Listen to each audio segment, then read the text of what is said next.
Yo, I suppose you already know TypeScript, right? What about NextJS? These days, these are common knowledge technologies, but even if you know these two, I'm sure you don't know every TypeScript improvement that will boost your developer experience. Have you ever had a situation where you created a component with custom type props, and after some time you decided to modify this type? In this example, we have status badge that returns specific icons based on status. We have both the loading state and the success state.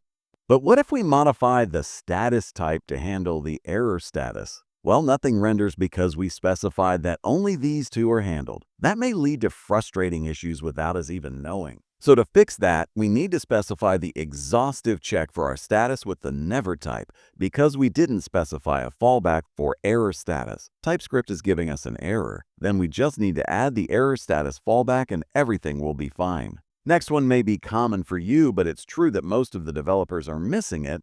Let's say we put the use client directive in the wrong place. Normally, Next.js will throw a runtime error for us, but there is a simple way to prevent misplacing use client.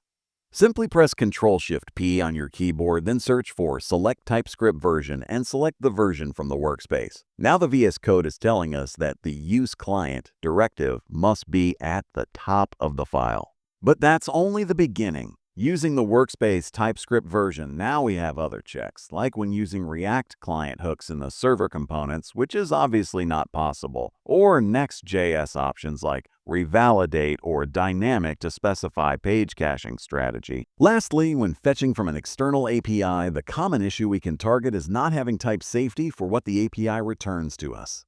As you can see, the users array has a type of any, which may lead to many problems. The easiest and safest solution is to use a package like Zod or Valibot to check if the data returned by the API has the type we want. Create your Zod schema and then use the safe parse function to check if the data is correct. With this easy fix, we have our type safety and API data with no problems. I hope this video helped at least some of you with improving your developer experience. If you like this video, consider subscribing, hitting the bell icon, and writing a comment what tutorial you want to see next. See you soon.